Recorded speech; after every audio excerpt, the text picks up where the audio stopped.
Good day and welcome to another episode of IGSTS. I got something to say, and we're going to do a little quick follow-up on what went down in Tinseltown a little bit. I got a special guest again on the line, SDot-1000 at his Twitter. We're going to run back and go over a little bit what, happened yesterday, and we're going to move forward to the playoffs, the Eastern and Western playoffs in the NBA. Scott, what's up, man? What you got? We got, so anything new come up you think about the situation with the Lakers and everything? How what I noticed was a lot of backlash on Magic. People kind of upset at him. But one thing I did see and I noticed is Magic Johnson really just wants to be a likable person. He don't want nobody mad at him. And he alluded to that, the back talk. People were saying stuff behind his back, in this article. And I don't want to get too much in all that, but he just wants to be liked. He just wants to keep the good thing going. And I understand him. I can dig it. He just wants to be Magic. He just wants to smile. And I think that got the best of him because it took more than magic and a smile. You have to really get gritty and grind. And he thought he can just change the game, and it's okay. But he did the rightfully thing, and he stepped down. So what you think? Man, for one, man, shout out, man. See, good morning. Right on. Appreciate that. This Magic, the Magic thing, bro, it's interesting still. What I find most interesting, the man with the trademark smile, right, is how in the midst of before the game, it was about 80 minutes before tip off, I think, he decided to drop this bombshell, as we all know and seen, on my Lakers squad, who's rolling out G Leaguers at this point, right, playing their butts off. And how he stole the spotlight not only for that, and I heard that LeBron was supposed to have his exit interview set up, and he decided not to do it anymore because the news circling, surrounding the circumstances of his exit is the resignation that he had. Yeah. You know what I'm saying? That was just crazy. It also took the headlines of Dirk Nowitzki leaving the game after 21 years. Right. D played his last game in Miami, put up 30 over there. He stole the headlines. Perfect way for Magic to kind of do what he kind of feels like needs to be done. I don't see where the timing of this. I understand a little bit of the timing because he obviously was going to have to fire Luke or felt like he did. And that's questionable, too, when you think about it, because he kept reiterating throughout points in his different conversations he had that Luke Walton, he was going to have to fire Luke Walton, and that Jeannie Buss gave him full control to do so. And then you hear reports later on about Rob Pelinka and having to fire him, but then Rob Pelinka gets more power once he leaves, which is questionable. And I'm like, okay, what's the real story behind this? Because again, if you had full power and all of that, why'd you do it the way you did it? That's still the biggest thing to me too. Like, there's no consideration. Self should take away from the shine that these other legends had going. Just still their spotlight to shine on the last day of the season. You know what I'm saying?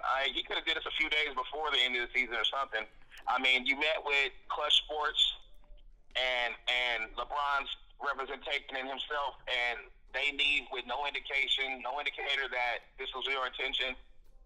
Foul move, foul play right there. Wow. So you think this was intent to do it this way, the way he delivered it? You think there was more than meets the eye behind that?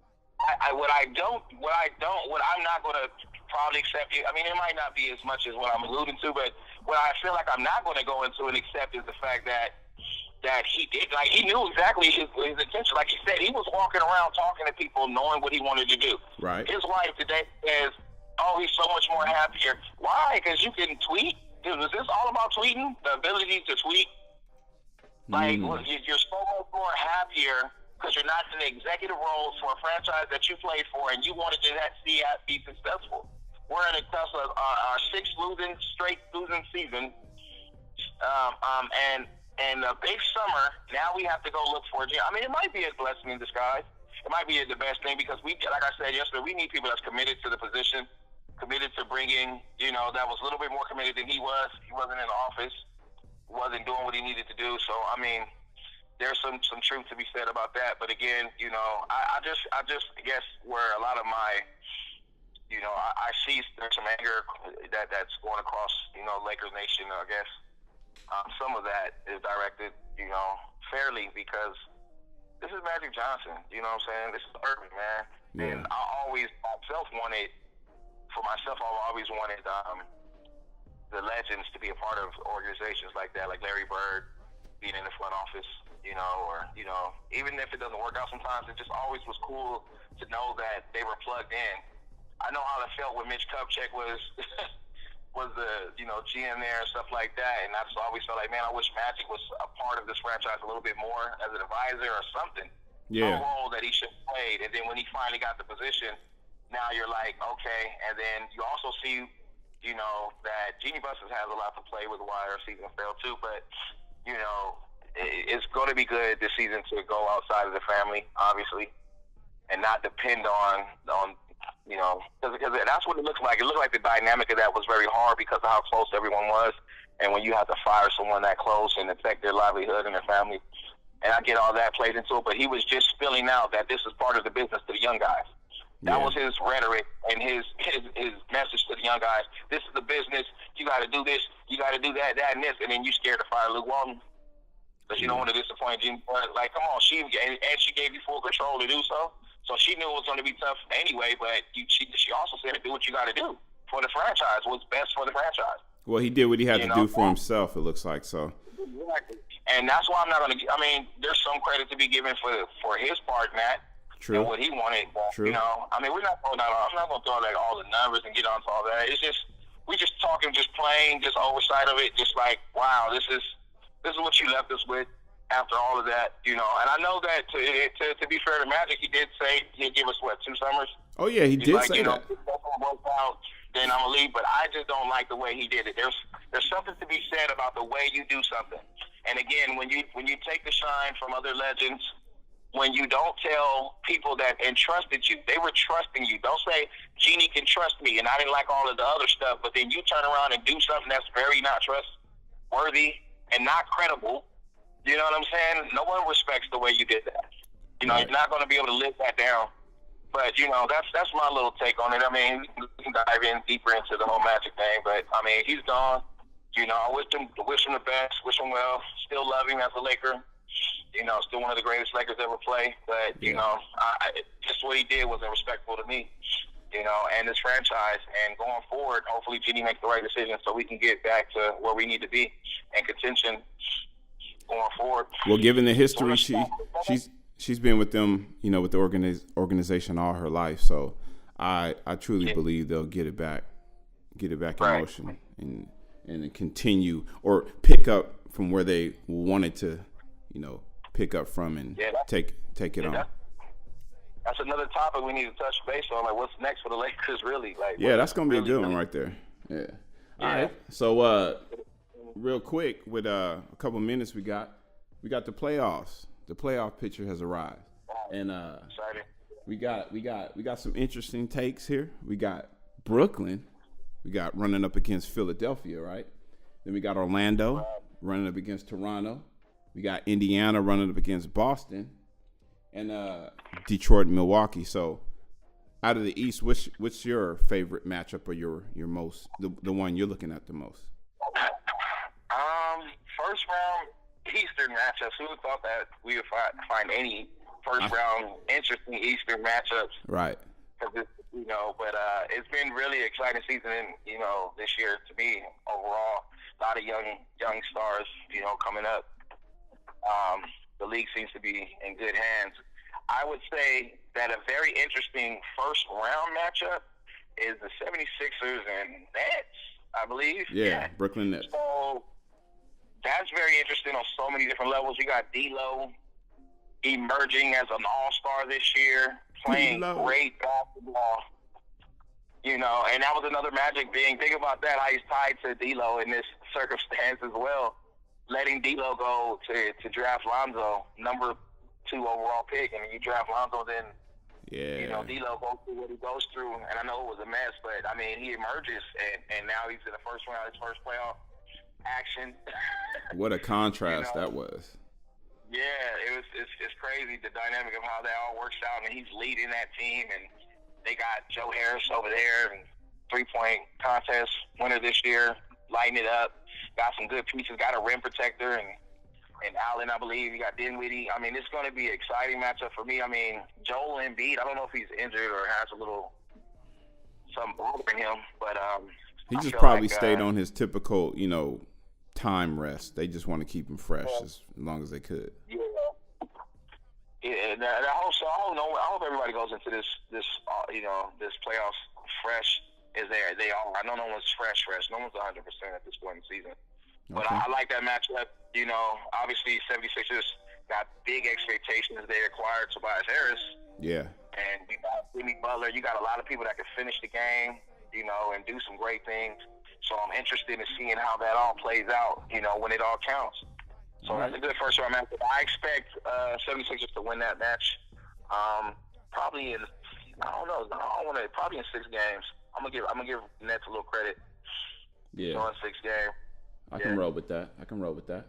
All right, so then let's move to the West Coast real quick. We got, of course, the Clippers and Golden State. Then we got San Antonio, Denver. Then we got Oklahoma and Portland. And then the matchup I favorite, Houston and Jazz. And what I want to say about that is the fact that they just dropped to the 4 seed and they got to run through the Jazz. I think that's going to go 7, and they're going to be in deep trouble by the time they get to Golden State. What do you think? For that Rocket, I mean, there's so many great games in the West. That Rockets matchup, dropping down a game, going against Utah, very good defensive team. Yes, I expect that. I mean, but the Rockets are fully healthy, I believe, and this should be a great matchup, first round matchup. Very exciting matchup. I do see the Rockets getting past them somehow. I probably do, which would agree with you that it goes 7. Yes. First round match, it goes 7. You got Rudy Gobert back there protecting the paint. Got like 100 more dunks than the next person. I didn't even realize how well he was in the paint. You know, and that'll be a very interesting first round matchup. I like that Denver Spurs matchup too. Okay. That's great. And how you got Mike Malone, and then going against Pop again in that series. Right. You know, even I mean, you can go through the West and find some. I mean, the Clippers sneaking in at 8th. I think they should give the Warriors not much trouble, but they're a very scrappy team. Without a superstar, you got Lou Williams over there who's lighting it up this year. You got some good things going on. Yeah, the Clippers players definitely understand their role and where they're supposed to be at, and I think that's what's going to make that matchup worth the while. I just think that they shouldn't take them lightly. You know what I'm saying? Definitely not. If they smart. We know where they're going to be at the end of all this. But the OKC matchup though against the Blazers, really good matchup, first round as well. So as it goes, we can talk a lot about all of these different matchups, break them down, to its core. But that's my pick. I like the first round matchup in the East of the 76ers and Nets. And then I'm gonna go with you. A very, very interesting first round matchup with the Rockets and Jazz, because that can be one that can go either way. And we know the Rockets' woes in the playoffs, so we'll see if they can overcome them this year. All right. Well, that sounds good to me. All right, then. Well, there you have it, y'all. We gonna continue and revisit this topic again on these playoffs, and appreciate you, SDot, and we'll tune in again soon. Thank you. Wow. Again, shouts out to SDot1000. You can find him on Twitter. You can find me at The Real J Floss on Twitter. That's THA, The Real J Floss. And thank y'all again for listening in. And hit that subscribe button for more content coming up soon. And hit that like if you like it.